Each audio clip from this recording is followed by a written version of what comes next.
Cuando los mercados parecen tranquilos, las decisiones verdaderamente importantes casi nunca se toman a la vista del público. Se toman en silencio, a puertas cerradas, durante fines de semana y días festivos, cuando las pantallas están apagadas y los titulares descansan. Es en esos momentos cuando suelen arrancar los movimientos más decisivos del sistema financiero. Lo que se escucha aquí no es una predicción ni un rumor, es una historia financiera que se está desarrollando ahora mismo, una historia de apalancamiento, miedo y un sistema llevado hasta su límite. No trata de la plata como metal, sino de la plata como prueba de estrés. Y en este momento, el sistema está dando señales de alarma. Los mercados están cerrados. Las pantallas de trading están en negro. El último precio marcado quedó en $79,25. Es un fin de semana festivo y la mayoría de la gente está desconectada, descansando, compartiendo tiempo con su familia. Pero si alguien pudiera asomarse a las salas de juntas del Bajo Manhattan o entrar en las salas de conferencias de la Reserva Federal, vería una escena muy distinta. Vería miedo.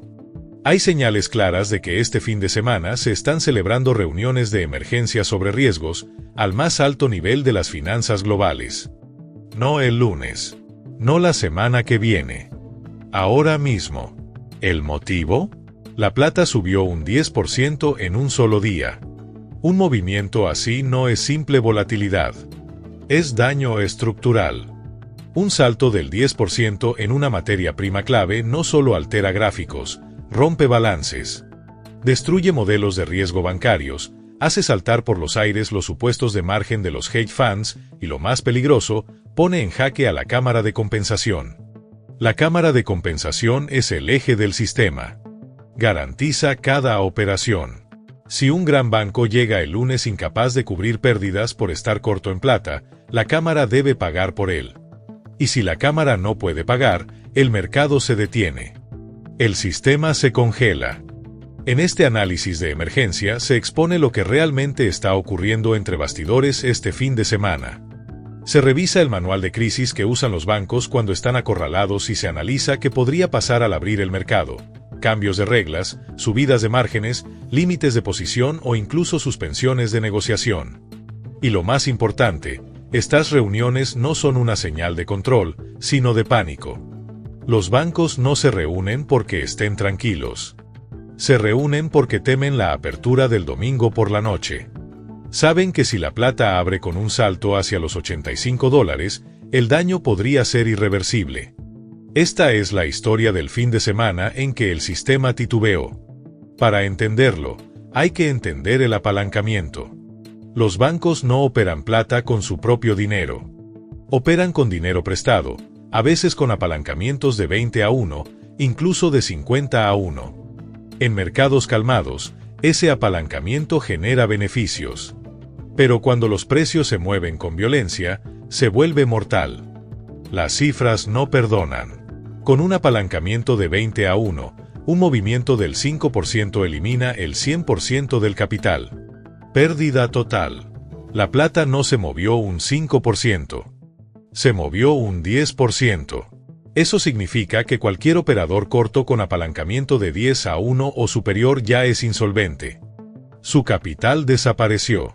Debe dinero que no tiene. Normalmente, la solución es sencilla: llamadas de margen y liquidaciones forzosas. Pero ¿qué pasa si el cliente es demasiado grande? ¿Y si es un gigante industrial, un fondo soberano o incluso otro banco? Liquidarlo sin más puede hacer estallar todo el mercado. Así que se convoca a una reunión. Se llama a los reguladores. Se llama a la Reserva Federal. Se dice: si el mercado abre así, el banco X quiebra. Necesitamos una solución. Esto ya ocurrió en 2008 con Bear Stearns, en 1998 con Long Term Capital Management y en 1980 con los hermanos Hunt.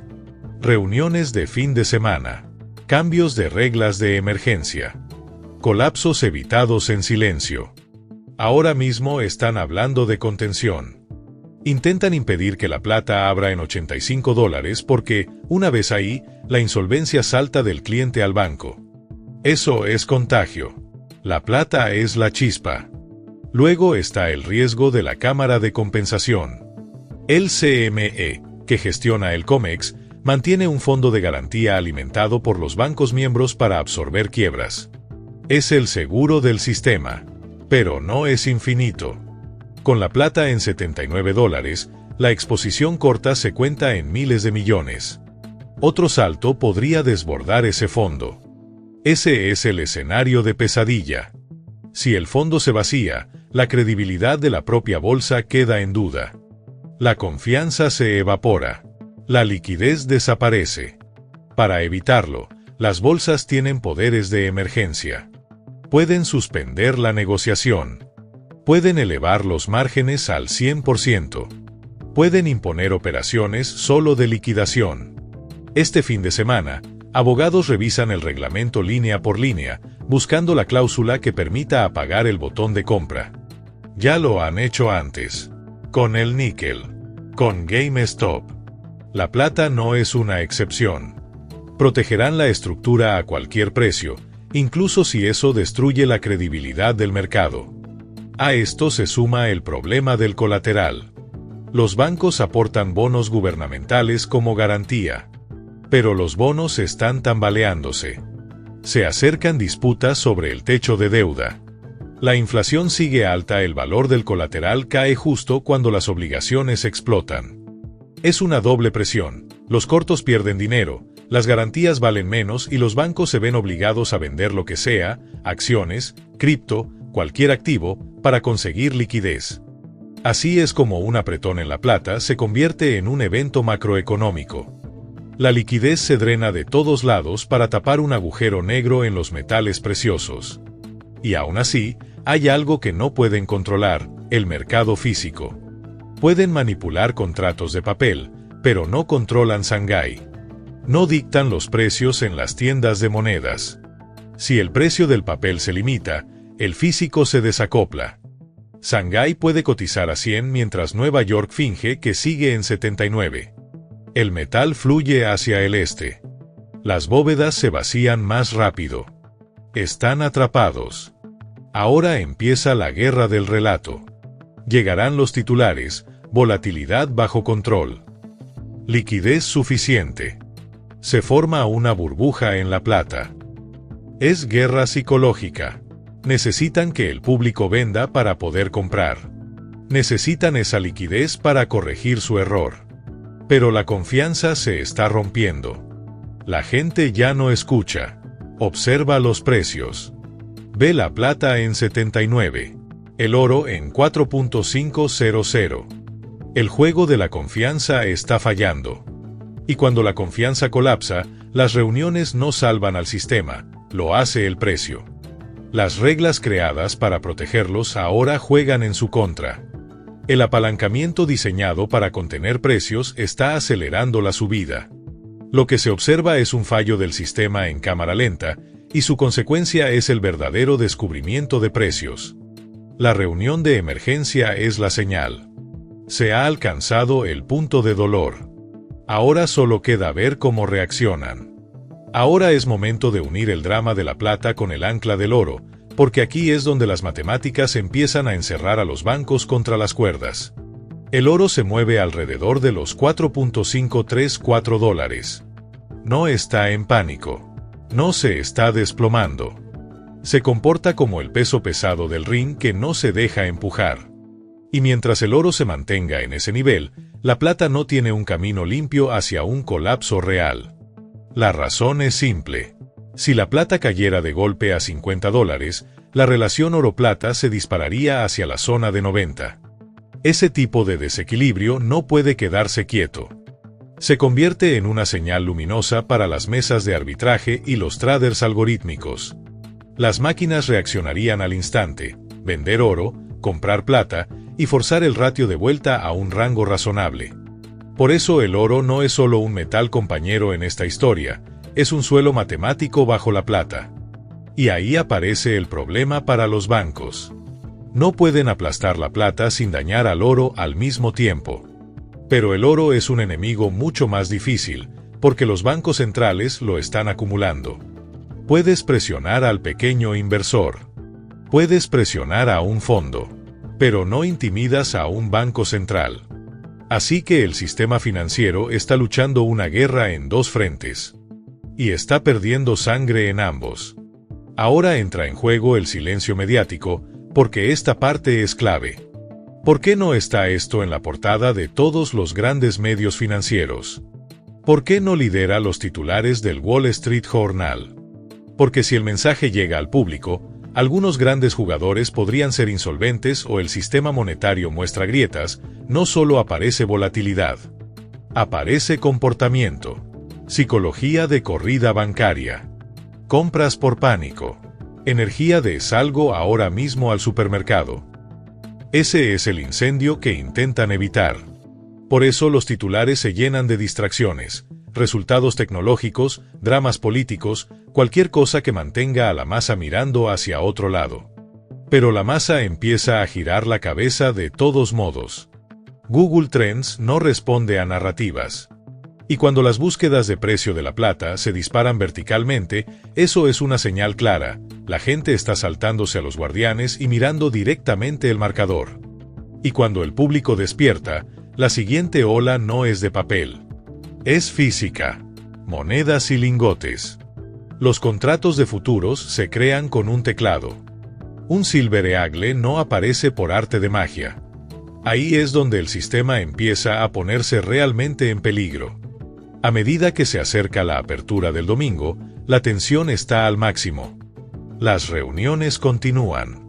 Buscan un rescate, un vacío legal, un cambio de reglas, cualquier cosa. Pero el tiempo se agota. Asia despierta. La liquidez vuelve al mercado. Y el veredicto se acerca.